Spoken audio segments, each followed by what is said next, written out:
I put the kettle on and watched the snow fall outside my kitchen window. That's what I was doing the morning my son-in-law told me I had 30 days to leave my own home. I didn't cry. I didn't raise my voice. I just waited for the kettle to whistle, poured my tea, and said, "Is that so?" He didn't understand what those 3 words meant. He would, "My name is Sylvia Beaumont. I'm 67 years old, and I have lived in this house on Ridgecrest Lane in Oakville, Ontario, for 31 years. My late husband Gerald and I bought it the spring before our daughter was born. We painted every room ourselves. Gerald built the back deck with his own hands over one long August weekend, and I planted the garden along the fence, that same fall hostas, black-eyed Susans, a climbing hydrangea that now covers the entire east side of the house. After Gerald passed 6 years ago, I thought about selling. My neighbor Dorothy told me not to decide anything for a year. She was right. By the time that year was up, I couldn't imagine leaving. Every corner of this house held something of him. My daughter Renata was 34 when Gerald died. She had been living in Vancouver with her boyfriend at the time, a man named Troy, who I had met exactly twice at Christmas, and both times he had spent the meal looking at his phone. When Gerald passed, Renata flew home for the funeral and stayed for 3 weeks. It was the most time we had spent together in years, and despite the grief, I was grateful for it. We cooked together, went through old photographs, cried at strange moments, and laughed at others. She was my daughter again, in the way she had been before adulthood put distance between us. Troy did not come for the funeral. 2 months after she returned to Vancouver, Renata called to tell me she and Troy had separated. She sounded exhausted in a way that worried me. I asked if she wanted to come home for a while. She said she didn't want to impose. I told her the house had 4 bedrooms and one of them had been hers since she was 3 days old. She laughed, a small and fragile laugh, and said she'd think about it. She came home that December with 6 boxes, a suitcase, and a cat named Biscuit. I was glad to have her. The house had been too quiet. We settled into a routine that suited us both. She found work at a dental office downtown. I tended the garden and volunteered twice a week at the public library. On Friday evenings, we watched old British mysteries and argued about who the killer was before the reveal. For almost a year, it was just the 2 of us, and I remember thinking that this was one of those unexpected gifts that grief sometimes leaves behind. Then she met Marcus. She met him at a colleague's birthday party in the spring. She mentioned him casually at first, the way you do when you don't want to admit you're already more interested than you're letting on. By summer, she was bringing him to Sunday dinners. He was 41, tall, broadly built, with a confident handshake and the habit of steering conversations back to himself within a few exchanges. He worked in commercial real estate, he told me, with emphasis on the word commercial, as though residential was something to be pitied. I tried. I genuinely did. I asked him questions. I made his favorite dishes after Renata mentioned he liked lamb. I welcomed him into my home the same way I had welcomed everyone Renata ever cared about. But there was something in the way Marcus looked at my house that I noticed from the beginning and couldn't quite name. It wasn't admiration. It was more like assessment, like he was calculating something I wasn't aware of yet. They got engaged 14 months after they met. Renata showed me the ring over breakfast, beaming in a way that made her look 20 years younger, and I hugged her and told her I was happy for her, and I meant it. Whatever my reservations about Marcus were, they were mine to carry.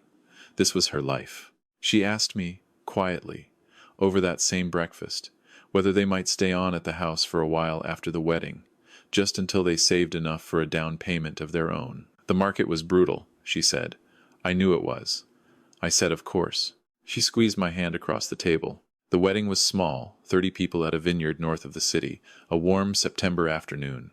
Gerald would have cried through the entire ceremony. I brought his photograph in my purse and quietly told him about it on the drive home. Marcus moved into the house that October. The first change I noticed was small. He rearranged the furniture in the living room while I was at my library shift one Tuesday. When I came home, the armchair Gerald had read in every evening for 20 years had been moved to the corner and replaced in its position by a sleek thing Marcus had apparently ordered online. When I asked about it, he said the room had better flow now. I moved the armchair back the next morning. He didn't say anything, but I felt something shift. By winter, the changes were less small. He began referring to the house as our place in conversations with his friends, who sometimes came over on weekends without much notice. He took over the garage to store equipment for a renovation project he was planning for a property he owned, not this one, and parked his truck in the driveway in a way that blocked mine. When I mentioned it, he apologized with the practiced ease of someone who has no intention of changing anything. Renata noticed my discomfort, I think, but she had a talent for softening it. "He's just settling in, Mum," she'd say. "He doesn't mean anything by it." I believed she believed that. I wasn't as sure. My friend Dorothy, who had lived next door for 22 years and had known Gerald since before the children were born, put it more plainly one afternoon over coffee in my kitchen. "That man," she said, wrapping both hands around her mug, "is measuring this house for curtains that aren't his to hang." I laughed it off. But I didn't forget it. The second year was harder. Marcus began working from home 3 days a week and occupied the dining room table with his monitors and papers in a way that made it feel like the common areas of the house had quietly been redistributed. I started taking my morning tea upstairs. It was still my house. I had simply begun acting like a guest in it. I want to be fair here. There were stretches of time when things were fine, when Marcus was pleasant, even charming, when the three of us had easy dinners and he'd tell a funny story about a difficult client, and Renata would laugh and rest her head on his shoulder, and I'd think maybe I was wrong. Maybe he was just a man who took up a lot of space, and I had simply grown unused to that after years of living quietly. But then something would happen. A comment about how the house could use updating. A suggestion that the garden looked a bit neglected. A pointed observation that the property was in a highly desirable area, made while looking out the kitchen window in a way that had nothing to do with admiring the view. In the spring of the third year, my neighbor Raymond, who lived 2 doors down and was 73 and a retired surveyor, mentioned to me over the back fence that he'd seen Marcus having what looked like a lengthy conversation with someone from a local real estate firm, standing in front of my house, pointing at various features of the property. Raymond was not a man who gossiped. He told me because he thought I should know. I thanked him and went inside and sat at the kitchen table for a long time. I didn't confront Marcus. Not yet. But I did call my lawyer, an old friend named Patricia, who had handled Gerald's estate and who I trusted without reservation. I explained the situation. She listened carefully, asked several precise questions, and then said, "Sylvia, do you have your deed and all property documents somewhere secure?" I told her they were in the filing cabinet in my bedroom. She said good, and suggested I might want to bring them to her office for safekeeping, just as a precaution. I did it the following Thursday. It was Patricia who first raised the subject of putting the property into a trust. She explained the options plainly. I listened. I told her I'd think about it. That summer, Renata and Marcus announced they were expecting a baby boy, due in February. I set my feelings about Marcus aside completely and let myself be happy for my daughter.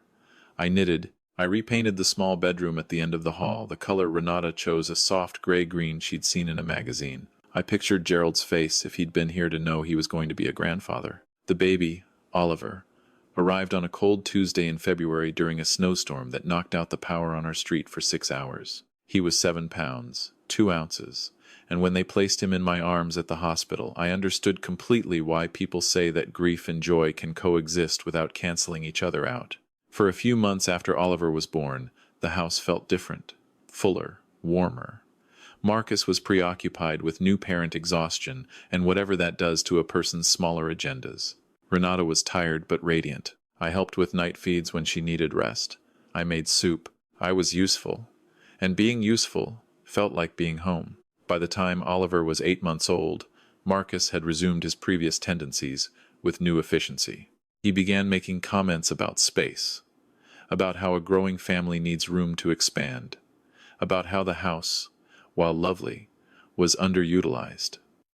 That was the word he used, underutilized, as though my 31 years of living in it were a kind of waste. One evening after dinner, while Renata was upstairs bathing Oliver, Marcus sat down across from me at the kitchen table with the deliberate air of a man who had rehearsed what he was about to say. He told me he'd been doing some thinking. He said it carefully, the way people do when the thinking has already concluded and what follows is not a conversation but an announcement. He said that with a child now, and with the cost of the market, it made more financial sense for them to own rather than to continue renting. I pointed out that they were not paying rent. He said that was actually part of what he wanted to discuss. He suggested that I consider transferring ownership of the house to him and Renata. He framed it as a family arrangement, a sensible consolidation. He said I could stay on. He used the phrase, "Of course you'd be welcome," in what he called a more defined arrangement. He had not spoken to a lawyer about this, he said, though I was fairly certain he had. He suggested I speak to one myself. I looked at him across the table. I thought of Gerald's handprints in the wood of the back deck. I thought of the climbing hydrangea. I thought of the 31 winters I had been in this house, and the one I had spent here alone after Gerald died, and the way Dorothy had sat with me through the worst of it. I said, "I'll give it some thought." I called Patricia the next morning. Renata came to find me later that week. She sat at the edge of my bed the same way she'd done when she was small and had something to confess, and she apologized. She said Marcus had talked to her about it, and she hadn't known he was going to raise it the way he did. She said she didn't want me to feel pressured. She said she loved this house too, and she wasn't asking me to give up anything. I believed her. But I also noticed she didn't tell me it was a bad idea. She just told me she was sorry about the way it had been said. That distinction mattered. I told her I wasn't upset. I asked how Oliver was sleeping. She told me better, finally, and we talked about that for a while, and she kissed my cheek before she left. Over the next 6 months, the atmosphere in the house became something I can only describe as managed. Marcus was polite with the precision of someone who has decided that politeness is now a strategy. Dinners were pleasant in a surface way. He stopped making comments directly to me about the house, which told me he had moved the conversation somewhere else, likely to Renata, likely at length, likely framed as concern for their future. Dorothy, who missed very little, noticed. "He's waiting you out," she said one afternoon, standing in my garden while I divided the hostas. Men like that think time is their ally. I pressed a clump of roots into the soil and didn't answer. The morning, everything shifted. It was a Saturday in November. Renata and Oliver had gone to visit her cousin in Hamilton, a day trip.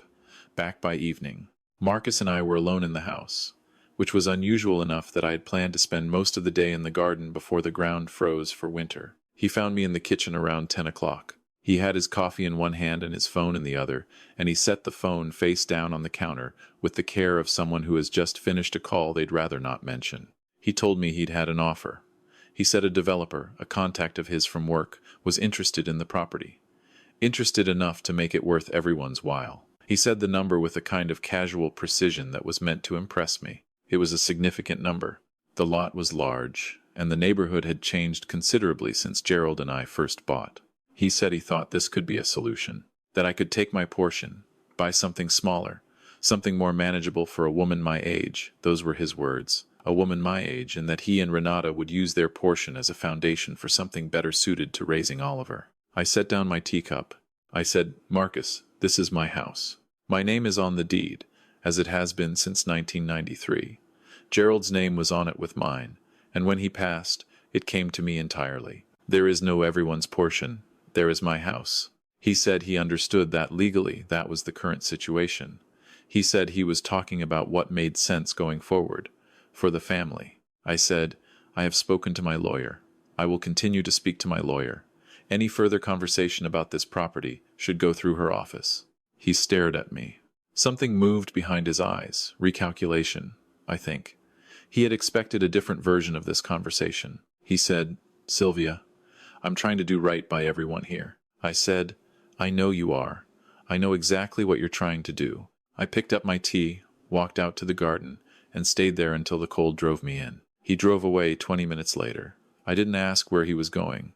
I called Patricia that afternoon and told her what had happened. She had been anticipating something like this. 2 weeks earlier, acting on a decision I had made quietly and without announcing it to anyone in the house, I had transferred the property into a family trust with Patricia as the sole trustee during my lifetime. The practical effect of this was that the house could not be sold, transferred, or leveraged without the trustee's involvement and my explicit written consent. Marcus could speak to every developer in the province, and it would change nothing. Patricia had advised me to wait until there was a clear pressure point before saying anything. She had also advised me to document every conversation. I had been doing both. I told Renata the following Sunday, when Marcus was playing hockey with friends and Oliver was napping. I sat her down at the kitchen table, the same table where Marcus had delivered his proposal, and I explained what I had done and why. I was calm. I had rehearsed this, too, but not the way Marcus had rehearsed his conversations. I had rehearsed it so that I would say exactly what was true, without anger, without making her feel ambushed. She was quiet for a long time. Then she said, "He's been talking to a developer." "I know," I said. "He didn't tell me the details," she said. "He said he was exploring options for the future." I said, "Your future is not this house, Renata. But this house is mine, and it was your father's, and I have every intention of living in it until I can't, and then I will decide what happens to it. No one else." She looked at her hands for a while. Then she looked at me and said, "Did he know you'd done this?" "No," I said. She let out a breath. It sounded like something releasing. "Good," she said, very quietly. That one word told me more than any conversation we'd had in months. What happened next unfolded over the following weeks, with the particular clarity of something that has been building for a long time. Marcus came home that evening from hockey to a wife who had clearly been crying, and a mother-in-law who offered him a cup of tea with perfect equanimity and told him that she had something she'd like him to know. I explained the trust. Briefly, clearly, the way Patricia had helped me frame it. I did not gloat. I did not raise my voice. I told him that as far as I was concerned, he and Renata and Oliver were welcome to stay in this house for as long as it was what Renata wanted, under the same understanding we had always had, but that any plans involving the sale or transfer of this property were no longer a productive direction for his energy. He left the room without speaking. He spent the next 3 days trying to find an angle. I know because Patricia told me he had contacted her office asking to speak with her directly, which she declined. He made calls. He consulted someone, I don't know who. Whatever he found, it confirmed what Patricia had already told me. The trust was sound. There was nothing to work with. By the end of that week, something in Marcus settled. Not in a good way, in the way of a man who has stopped pushing a wall and is now deciding whether to simply leave. Renata and I didn't speak about it directly. We spoke about Oliver, about Christmas plans, about the hydrangea needing to be cut back before the first hard freeze, the ordinary texture of shared life. In January, Marcus accepted a position with a firm in Calgary. He announced it at dinner as though it were simply good news, unrelated to everything else. Renata looked at her plate for a moment before she smiled. I passed the bread. They moved out in March. Oliver was 14 months old and had recently learned to climb the stairs, which he did with tremendous concentration and pride. On their last morning, he sat in my lap in the armchair, Gerald's armchair, in its proper place, and I read him a picture book about a bear who couldn't find his hat. He pointed at every page with his whole hand, the way small children do, as though pointing is still a miracle. Renata hugged me for a long time at the door. She said she was sorry. I told her she had nothing to be sorry for. She said she knew that wasn't entirely true. I said, "Come back whenever you need to. The house isn't going anywhere." She laughed, wet-eyed, and that was the right note to end on. Marcus shook my hand. His grip was professional, which I suppose was honest. Dorothy came over that evening with a bottle of Ontario ice wine and 2 glasses, and we sat on the back deck in our coats because it was still cold, but neither of us wanted to be inside yet. We didn't talk about Marcus much. We talked about Gerald. We talked about her late husband, Frank. We talked about what it meant to hold on to something not out of stubbornness, but out of knowledge, the deep, quiet knowledge of what a place holds and what it costs to keep it. Raymond from 2 doors down stopped by the next morning to say he was glad to see things settled. He brought a bag of tulip bulbs. He divided from his own garden a variety with dark purple edges that he said had been his wife's favorite. I planted them along the south fence that same afternoon, in the cold ground, pressing each one in with the certainty that spring would arrive regardless of the winter before it. Renata and Oliver visit on weekends when she can manage the drive from Calgary. Marcus comes sometimes. He is polite. I am polite. Oliver has learned to say Grandma's garden and runs straight for the hydrangea whenever they arrive, which tells me something about what he'll remember. There are things I know now that I would have told my younger self if she'd been willing to listen. When someone looks at something you love and all they see is what it's worth, you are not obligated to educate them. You are only obligated to protect it. Kindness is not the same as compliance. You can love a person and still refuse to give them what they have no right to ask for. Patience is not weakness. Quiet is not surrender. And sometimes the most powerful thing you can say is simply, I know what I have, and I know what it means, and that is not a conversation we need to have. The hydrangea blooms every summer from the foundation to the roofline. This year it was the fullest it has ever been. I stood in front of it one morning in July with my tea and thought about Gerald, the way I do every morning, the way I expect I always will. The light came through the leaves in the way it does only in summer, only here, only in this particular corner of a house I have known for 31 years. I am not leaving.